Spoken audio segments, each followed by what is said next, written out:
I'm ready. All right. My name is Harold Karabell. I was born in Indianapolis, Indiana.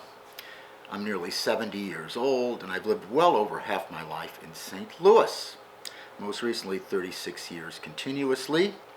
I'm sort of a refugee from academia. I formerly was a history professor at a number of institutions in Indianapolis, Indiana, most notably Indiana University's Indianapolis campus. It's a branch campus of the Bloomington School.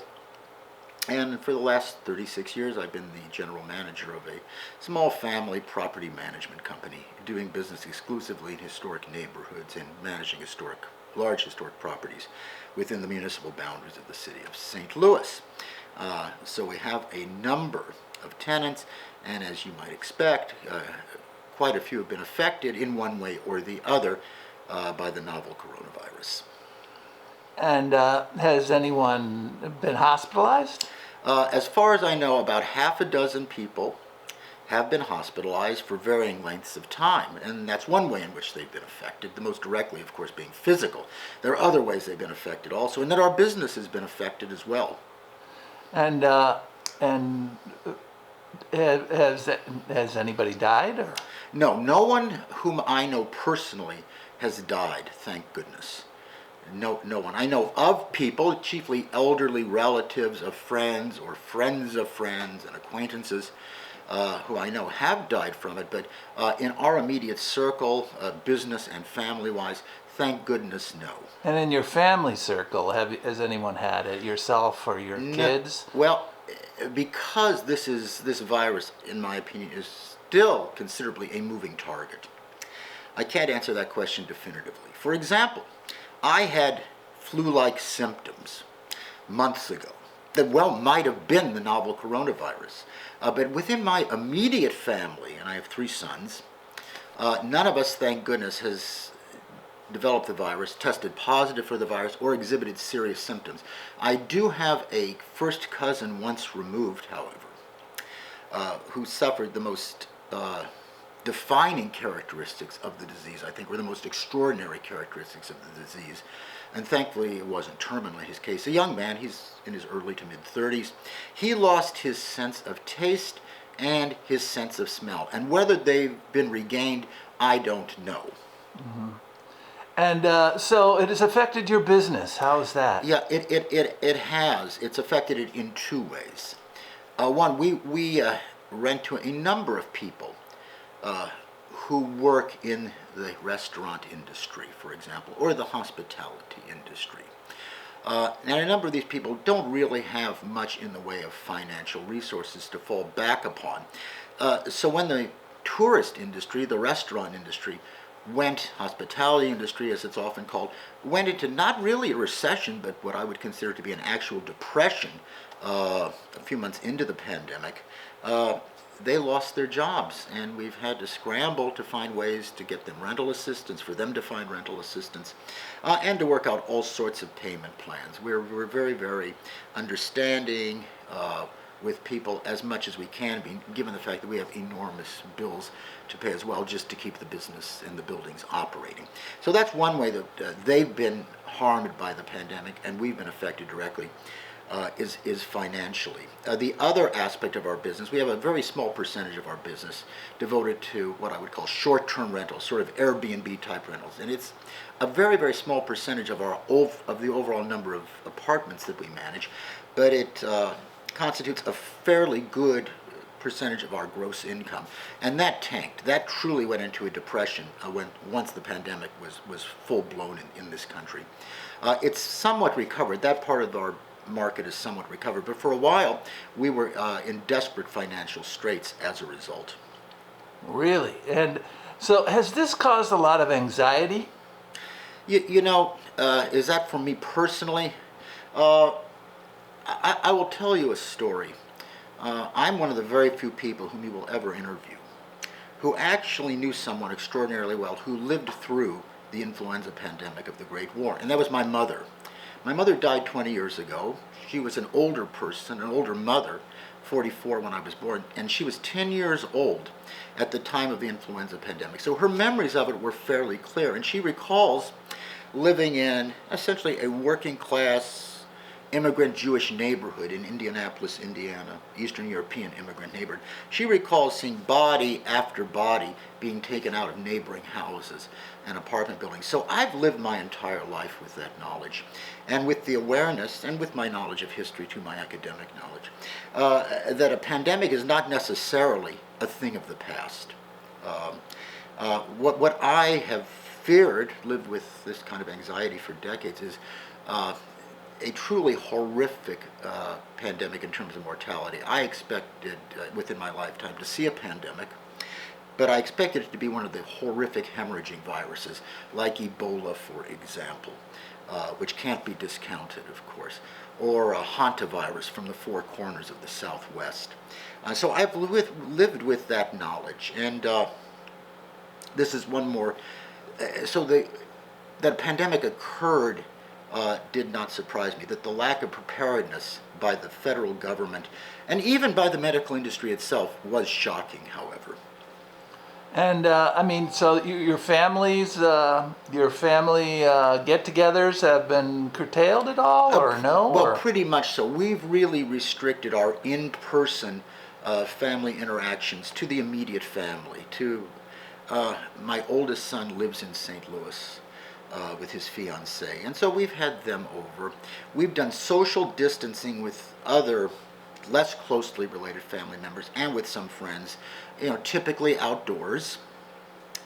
So that much, yes, it's affected our social life, but not always in negative ways. As other people have pointed out, there are some, almost perversely I say this, some beneficial or even salutary, if you'll let me use that word, byproduct of this pandemic, which is that people discover simple pleasures, like eating at home more. We've truly curtailed eating out, which is one of the great joys of living in urban America, patronizing one's favorite restaurants. And I feel obligated to do that just to help them financially.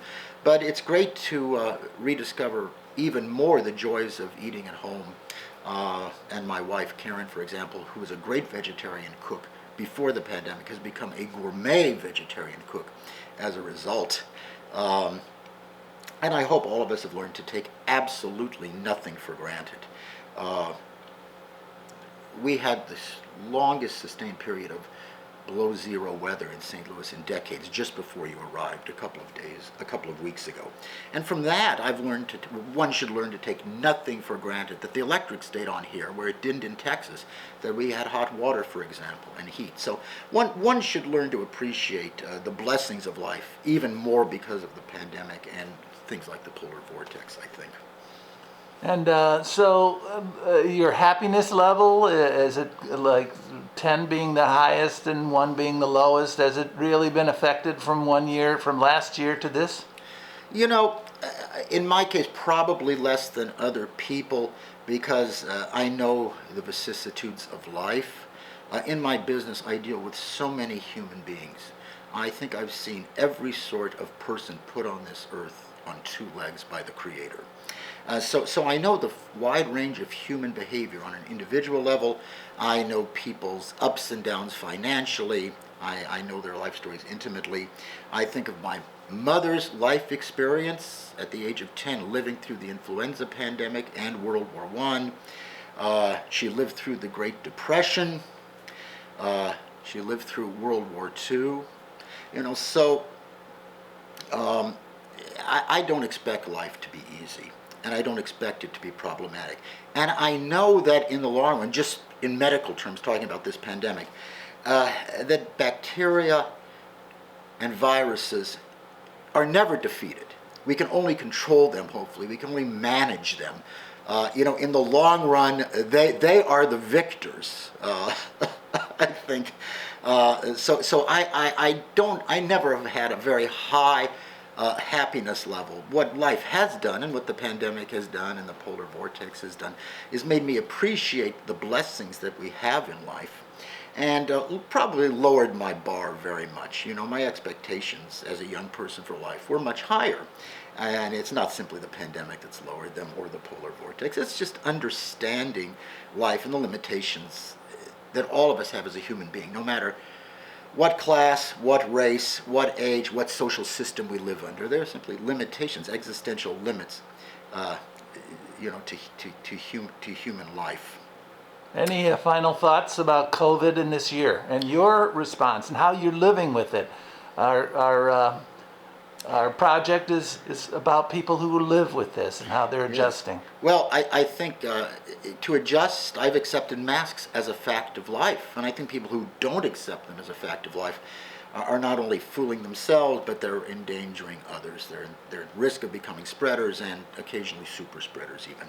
Social distancing, I think, is a reality of life for at least the near term, until we acquire something approaching herd immunity, until the overwhelming majority of us, yes, are vaccinated. So we learn to adjust. We learn to live with this. The good old days never were the good old days. I can remember when my oldest son was young, 8, 9, 10 maybe, and my mother was in her late 80s and, complaining about how bad things are, how the news is. And this is well before we had the pandemic, of course, decades before, and many decades after she had lived through the influenza pandemic.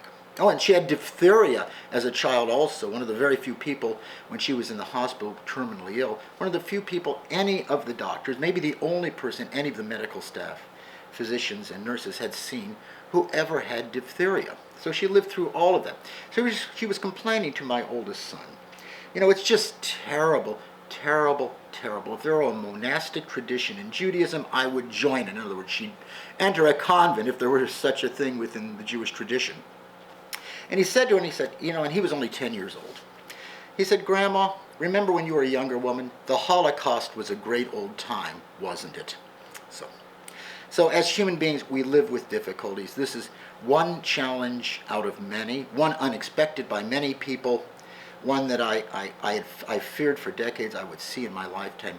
And I did, though I misidentified the source of it. I foolishly overlooked the evidence with SARS and with MERS, for example. And I concentrated more on the possibilities of the hemorrhaging viruses because of their horrific symptoms and the horrific levels of mortality, while ignoring the more recent evidence that we would quite likely have a respiratory pandemic based on the precedent set by SARS and MERS.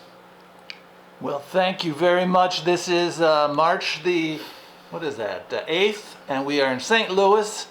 And I have to thank you again for putting me up here at your fine home and seeing me on the road and picking up a stranger and giving him an abode for the evening, a castle, basically. Thank you very much. Well, of course, it was completely serendipitous, or if you're a person of faith, you can call it providential, just to meet you going opposite directions on my bicycle, being intrigued by your load and your sign on the back, and turning around and talking to you.